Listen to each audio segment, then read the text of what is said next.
Yo, yo, yo, what's up? Welcome back to another episode of A Fresh Perspective with Jeff Charles, where we prefer truth over narrative and principles over politics.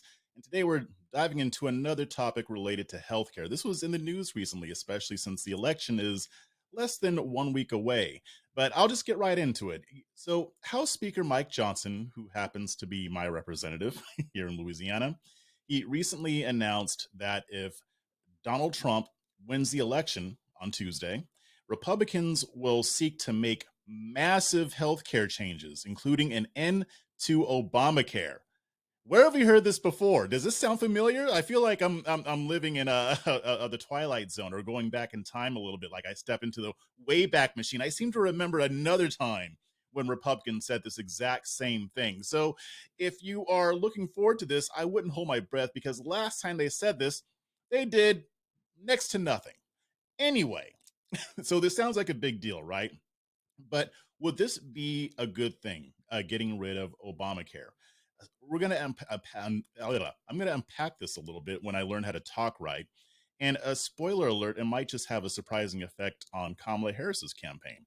So anyway, this was an article in the Guardian, and Mike Johnson, he was speaking at a rally in Pennsylvania, and he declared that the Republicans have a very aggressive first 100 days agenda, with healthcare reform supposedly sitting at the top of this agenda. He told the crowd, no Obamacare. Yep, you heard that right. He wants to wave goodbye to the Affordable Care Act or ACA or Obamacare or whatever you want to call it these days. According to him, the Affordable Care Act has become so deeply ingrained that only massive reform will be enough to replace it. He's 100% right. He's 100% right. I'll get to that in a second. But let's put this into context.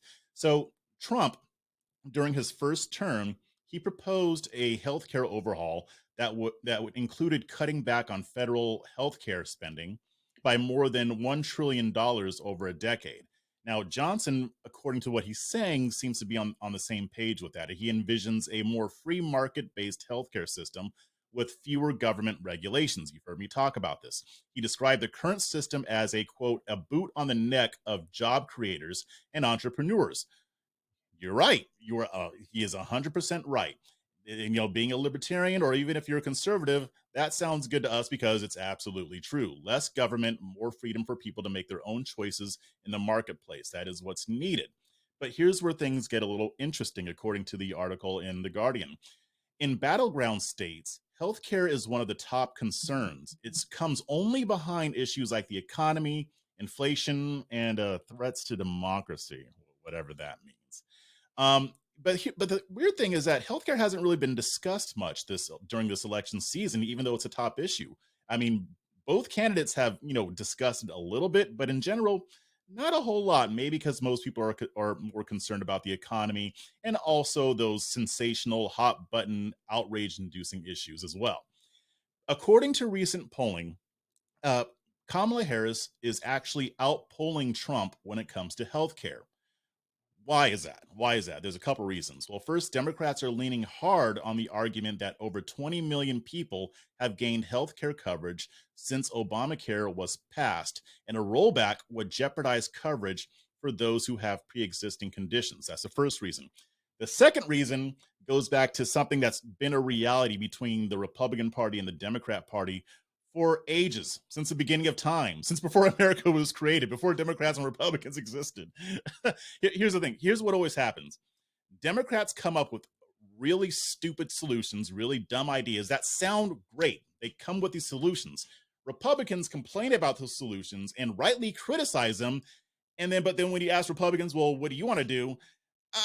They kind of just look around. They're like, oh, well, I don't know. But the Democrats' plan sucks. And they're right. But if you're not offering an actual real opposing plan, it doesn't matter how much you complain about it. And Republicans have not really had much of a plan for healthcare. That's why Democrats do better on healthcare in general. But anyway, getting back to this whole upheaval that would happen if we did away with Obamacare.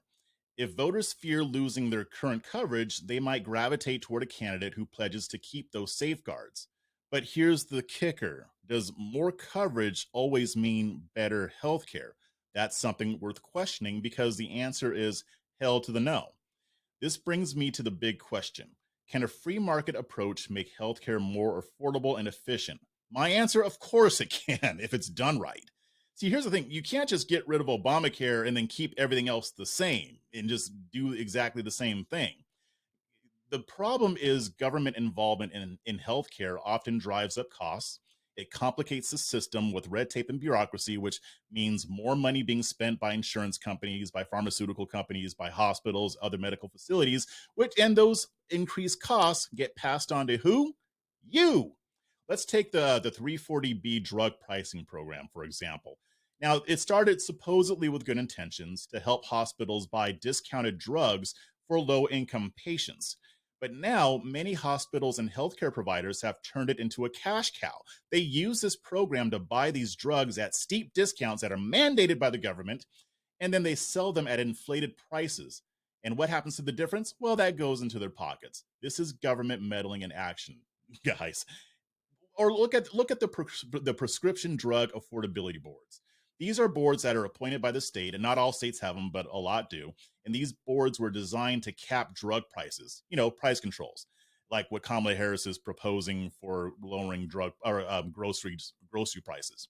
But the thing is, what they're doing is disincentivizing drug makers from innovating or lowering costs. If you think, you have to think of it as a rule that became yet another set of hoops for drug companies, healthcare providers, and ultimately you, the patient. When politicians and bureaucrats try to micromanage pricing and services, the free market's natural mechanisms can't kick in. They can't operate. So the result is limited access to drugs or medical care or whatever we're talking about here, limited access and higher costs.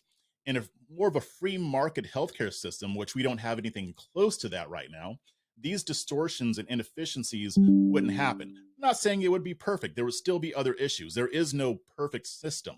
But the bottom line is that when companies compete, when they're forced to compete, they're driven to provide better services at lower costs, just like any other industry. That it plays on human nature. If you want the business, if you want the money, you got to offer something better at a lower price if you're going to get it. So why not apply this to healthcare too? And again, I said it won't magically solve every single problem. People without some type of safety net, some people might worry about vulnerable populations, and I understand that. That's kind of where reforms can kick in, but it should be a free market system. Honestly, there are plenty of situations in which people will give out of their own pocket to help the less fortunate. I have another video, and I did an article about it too, about a church in Tennessee who paid off a bunch of people's medical debt without the assistance of government. As it turns out, it might be a little weird, but when people are able to keep more of their money, they're more willing to use that money to help other people without the government holding a gun to their head saying, give me that money and then I'll do whatever I feel like with it and tell you that I'm helping other people with it. Anyway, so Democrats, while they're arguing that repealing Obamacare would be a step backward, a strong case can be made that a well crafted free market approach will bring down costs and expand options. After all, liberty means having the freedom to choose the healthcare plan that suits your need without the government and their cronies in the health insurance industries and big pharma being the one to make that decision for you. They should not be the ones calling the shots. Now, that being said, what Mike Johnson said sounds great. I have absolutely no faith that they're going to do it. I mean, they had the chance. I mean, they had the White House, they had both chambers of Congress, and they did absolutely jack. Now, they did remove the individual mandate that Obamacare had that required people to purchase medical insurance, but that's about it. So I'm not really confident in what Mike Johnson is saying. I hope he proves me wrong. I will gladly eat that crow, but I'm not wrong. Anyway, what do you guys think? I'll leave it there. Thank you for tuning in. But before you go, don't leave yet. You got to remember to like, share, and subscribe to this. Keep the algorithms on their toes and working in my favor. And also check out my Substack. It's called Chasing Liberty. You can access that at libertychasers.com. Become a subscriber there. Support my work. It's like having a personal invite to the Truth Party minus the watered down drinks, because that ain't how I roll. Anyway, thank you for listening. Let me know what you think. And until next time, stay free, stay principled, and most importantly, stay ungovernable.